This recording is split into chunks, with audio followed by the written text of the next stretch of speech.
Hey, yeah, oh, hey, yeah, oh, yo. Bonjour, c'est le moment de prendre nos planches de surf pour surfer les énergies, des énergies qui sont vraiment en grande cohérence avec des événements historiques qui se passent, et c'est toute la puissance de ce travail avec l'astrologie, avec le symbolisme, avec les résonances entre ce qui est en haut et donc ce qui est dans les planètes et ce qui est au plus profond et au plus intime de nos vies. On va revenir sur des événements qui se sont passés la semaine dernière, et j'étais très inspirée d'avoir intitulé la dernière vidéo Réconciliation, parce que le jour de la conjonction Pluton-Mars, eh bien, on a eu cette réconciliation vraiment historique des deux Corées.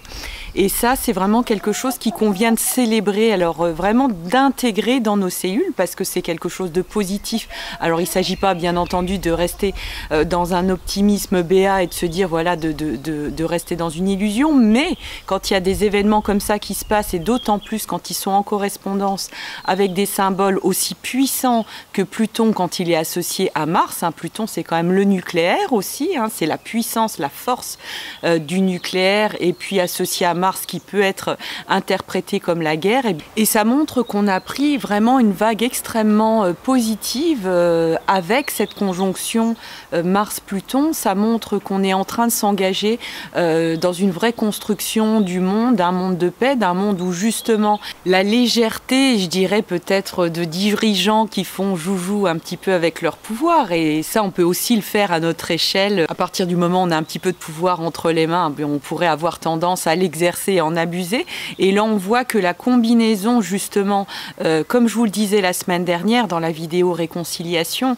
la combinaison de justement cette légèreté, cette envie de jouer un petit peu avec le pouvoir et avec le quotidien, eh bien on va l'harmoniser avec les énergies du Capricorne très très fortes à cette pleine lune. On va revenir à la pleine lune avec Saturne qui sont vraiment très puissants en ce moment.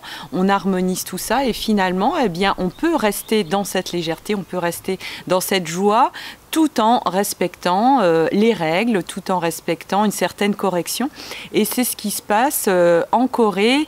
Ces dirigeants finalement sont symptomatiques de ce qu'on porte tous. C'est là où il faut comprendre vraiment l'histoire différemment. Moi, quand j'étais petite, c'est vrai que quand j'étudiais l'histoire, j'étais là, mais il y a un truc qui colle pas. Il y a quelque chose qui n'est pas logique dans les processus, dans les démarches, dans les dynamiques. Et quand j'ai compris et quand j'ai étudié l'astrologie, et que j'ai recréé l'astrologie à ma sauce aussi, parce que c'est ce qu'on fait tous, c'est ce que j'enseigne aussi dans la formation à l'astrologie, au coaching astrologique, c'est-à-dire que chacun, on apporte l'eau au moulin de l'astrologie et on y met qui on est. Et donc, dans cette dynamique-là, les événements historiques, je trouvais que ça collait pas, et à partir du moment où j'ai étudié les mouvements du monde et où j'ai compris comment tout ça s'enchaînait et comment nos vies personnelles joue énormément sur ces événements collectifs, et bien finalement tout est devenu hyper logique, tout est devenu hyper clair, comme là cet événement historique qui finalement on en est tous porteurs de cet événement là, donc il s'agit de célébrer ça dans un réalisme, tout en restant dans un réalisme très capricorne, mais de rester dans cette joie. Les journaux ont vraiment titré cette idée d'hilarité qui exhalait des deux dirigeants coréens. Donc c'est complètement en cohérence avec le Gémeaux. Donc on est vraiment encore une fois pour cette pleine lune aussi dans cette harmonisation d'énergie qui depuis des millénaires sont vraiment en conflit. Là on réharmonise l'idée de légèreté, l'idée de jeu, l'idée de on s'amuse, on fait joujou, et puis en même temps quand même on va arrêter de faire n'importe quoi, et c'est vraiment une grande libération d'énergie qui est en train de se passer, une dénucléarisation qui est en train de se faire. Et là, vous voyez le thème de la pleine lune, c'est complètement en cohérence avec ça. On a ce Mars et ce Pluton, donc on va suivre, on va le suivre. Alors surtout, nous aussi personnellement dans nos vies, il s'agit vraiment de voir à quoi il correspond pour nous personnellement, parce qu'on va devenir encore plus puissant. Donc c'est ce qu'on travaillera dans le journal de bord aussi. C'est vraiment un aspect qu'on va suivre et qu'on va voir sur 2 ans, parce que c'est le cycle complet de Mars. dans un peu plus de 2 ans pour voir comment justement on a pris en main encore plus notre pouvoir, comment au cœur de la cellule eh bien, on a pu dégager de plus en plus notre magie. Mais c'est pas des vains mots, quoi, c'est vraiment au concret comment on met en place pour nos vies eh bien, ce qu'on désire finalement. Et ça, prendre en main l'aspect Mars-Pluton qui actuellement est en maison 12, qui est la maison vraiment du collectif, là où l'individuel, l'intime et le collectif se répondent dans une grande danse où on est tous interconnectés. Eh bien, plus on va faire le boulot individuellement, plus on va accepter ce grand pouvoir, cette baguette magique là dont je vous rabats les oreilles chaque semaine. Plus on la prend, plus c'est bon pour le monde, parce que ce qui est pas bon pour le monde, c'est des individus, comment dire, impuissants. C'est une masse d'individus impuissants avec quelques dirigeants ultra puissants. Ben non, en fait, l'idée, c'est de vraiment harmoniser tout ça. C'est que chacun d'entre nous devienne vraiment une source de pouvoir individuelle très puissante dans la lumière, bien entendu, parce qu'il s'agit bien sûr, quand je dis le pouvoir, c'est toujours implicite, le pouvoir sur sa propre vie, le pouvoir sur ses propres cellules qui fait qu'on dégage énormément de lumière. Et bien ça permet d'harmoniser cette puissance globale et d'éviter justement ces points chauds qu'on peut voir avec des gros conflits localisés sur la planète. Donc voilà, très encourageant. C'est vraiment, moi j'étais vraiment heureuse et de voir que ce surf se faisait de cette manière-là, parce que ça montre à quel point on intègre, nous, collectivement, de manière hyper lumineuse, toutes ces énergies, en particulier l'énergie Mars-Pluton, donc qu'on va suivre de très très près. Et puis donc cette pleine lune, vous la voyez ici, la pleine lune du 30. Donc la pleine lune du 30, c'est important de l'étudier pendant les 15 prochains jours, parce que finalement cette empreinte énergétique, eh bien, elle se poursuit tout au long de la quinzaine jusqu'à la nouvelle lune. Donc on a un ascendant Capricorne, donc c'est vraiment dans la même dynamique. C'est l'ascendant Capricorne, c'est dire on va faire les choses dans les règles, on va faire les choses correctement, on va faire les choses pour rationaliser un petit peu, mais le but, eh bien, avec un soleil évidemment en taureau, c'est eh bien de remettre la lumière sur des idées de territorialité, quelque chose encore très terre à terre avec le taureau. Donc on est quand même dans l'idée de concrétisation vraiment matérielle en ce moment. Donc si vous êtes dans du concret, mais ça peut être des travaux tout simplement, dans votre appartement ou dans votre maison, dans votre jardin, la création d'une entreprise, tout ça c'est très taureau encore une fois. Et donc on voit que les choses se font en harmonie aussi avec les instances administratives. Alors là pour le coup ça peut faire grincer des dents quand je dis instance administrative, mais il s'agira vraiment de comprendre qu'à partir du moment où on a des résistances par rapport à ça, par rapport à l'institution, c'est qu'il nous reste des mémoires et du pouvoir encore à intégrer dans nos cellules, parce que souvent c'est face à l'administration, on peut parfois se sentir impuissant.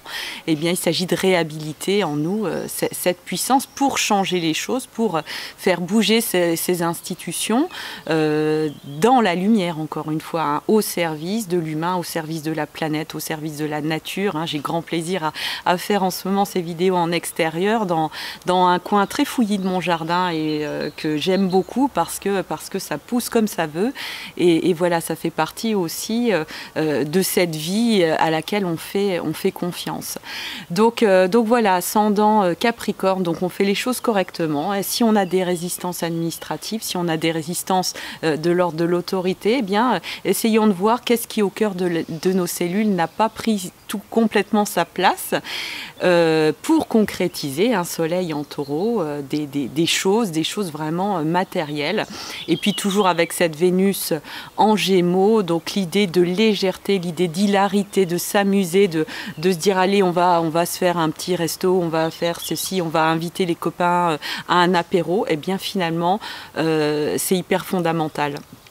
C'est vraiment hyper important parce que c'est là où se construit ce soleil en taureau. Hein. Tout ça se répond, se correspond finalement et prépare aussi l'entrée d'Uranus très bientôt. Hein. J'en parle à chaque vidéo, mais Uranus entre en taureau le 15 mai et donc c'est vraiment des changements d'air. À voir que voilà, il y a des choses mondialement qui se mettent en place comme ça, c'est vraiment des signes hyper positifs, hyper encourageants. Donc on peut vraiment y aller dans un optimisme réaliste, hein, en étant toujours bien les pieds sur terre. Et donc voilà, c'est cette énergie qu'on va porter cette semaine, hein, être attentif en résumé à l'idée de si on rencontre des résistances, donc Capricorne, Saturne, tout ça, c'est vraiment les résistances, hein, alors qu'elles soient administratives ou autres, eh bien c'est se dire ok, là c'est peut-être une part de mon pouvoir que j'ai lâché, que j'ai laissé tomber, j'ai peut-être un boulot à faire avec ce fameux Mars-Pluton, hein, pour le réhabiliter, pour l'intégrer différemment dans mes cellules, parce que Mars-Pluton, ça fait des millénaires qu'il est interprété de manière quand même assez négative, et là, eh bien on a cette capacité aujourd'hui, en faisant de l'astrologie autrement, eh bien de prendre en compte ces symboles-là et de les intégrer chacun dans nos cellules pour une réharmonisation globale, puisque ce sont des symboles extrêmement puissants. Hein. On intègre une bombe atomique à l'intérieur de nous et vraiment c'est l'idée de cette bombe atomique de lumière pour une grande réconciliation qu'on continue à engager avec les énergies Gémeaux, parce que finalement Gémeaux, tout ce qui l'intéresse, c'est le lien. Alors parfois on va dire oui, le Gémeaux, il s'arrange avec la vérité, machin, si ça, mais il faut bien le comprendre, le Gémeaux, que son objectif principal, c'est que ça crée du lien. Et s'il a pu passer par des choses comme de l'humour ou des petites choses où voilà, on reste dans la légèreté, c'est qu'il a œuvrer de manière extrêmement positive et spirituelle pour le lien, pour créer du lien. Et c'est ça qui nous installe dans un monde de paix.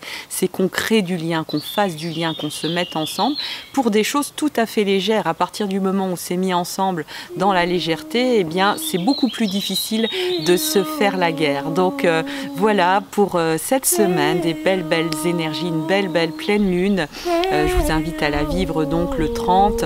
Et je vous invite à la suivre toute la semaine du 30 jusqu'au 6 mai. Hein, ces énergies de la pleine lune vont continuer à instiller, à s'installer en vous.